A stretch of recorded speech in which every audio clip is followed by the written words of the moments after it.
Was tut ein unbeaufsichtigtes Kind im Süßwarenladen? Es bedient sich ganz ungeniert. Und genau das tut China im Moment hier in der Europäischen Union. Es stopft sich seit Jahren gierig die Taschen voll. Hier der Hafen von Piräus, dort die portugiesischen Anteile der nationalen Übertragungsnetzbetreiber und dann noch einen finnischen Antikörperhersteller.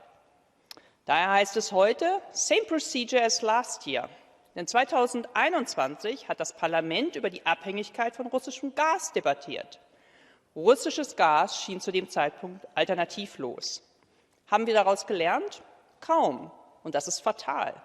Chinas Einfluss ist ungemein größer. Es erstreckt sich auf viel mehr als nur einen einzigen Bereich der europäischen Infrastruktur. Spionage, Erpressbarkeit und Verlust von Unabhängigkeit sind die neue Realität von morgen. Dagegen ist die schärfste Waffe der EU im Moment das Screening, der Screening-Mechanismus für ausländische Direktinvestitionen. Ein stumpfes Schwert, denn gerade einmal 1% an Investitionen sind letztes Jahr blockiert worden. Künstliche Intelligenz und Robotik sind unter den Bestsellern. Meine Frage, wie kann die Kommission gewährleisten, dass der FDI-Screening-Mechanismus einheitlich und effektiver von allen Mitgliedstaaten wirklich auch angewandt wird? I think it's too early, at least for me, to call on the foreign direct investment screening mechanism not to work. As said, 18 member states have adopted such a screening mechanisms. 8 are in the process to doing so. As far as I can count, that doesn't amount to 27. So we still need to push for this to happen everywhere. I think this is a good tool because it's a specific tool. So it's not just a sort of all-out ban on investment from a certain source. I really do see what you mean when you start your question by referring to the gas dependence that we had, that we more or less sort of sleepwalked into, because the European sort of business model is, of course, built on research, innovation, excellent people, highly skilled workers, high productivity, but also on cheap energy, cheap raw materials, and cheap labor in the value chain or the supply chain. And now all of that is changing, because we cannot rely on cheap energy, because we realize the security risks that comes with it, because now they have materialized with the war in Europe. And this is why we're really pushing for raw materials diversification. It started already in the last mandate with the raw materials strategy under the leadership of my great colleague Maroš Šefčovič.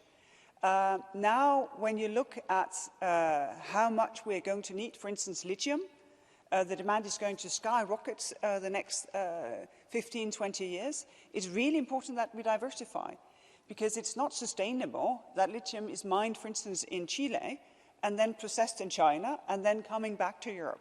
So we need to find many more ways to go. So we have this raw material alliance.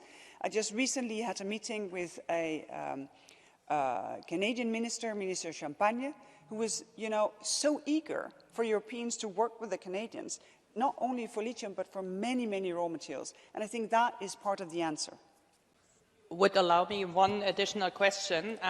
Welche Berücksichtigung finden denn neuen Technologien, die noch nicht in die Kategorie sensible Forschung fallen? Vielleicht können Sie dazu noch mal Stellung nehmen, bitte. Maybe first a follow-up on the foreign direct screening investment mechanism. There will, of course, be an evaluation. So, of course, the Commission will come back to Parliament when we have that assessment in due course. On the second question, when you look at the Horizon Europe provisions, we have an article, I think it's 22.5, which allows us to close certain calls for entities where we think that there might be a risk.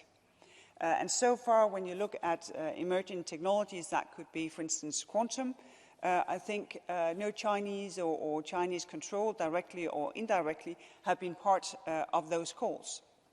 The Chinese are, I think, world leading when it comes to quantum.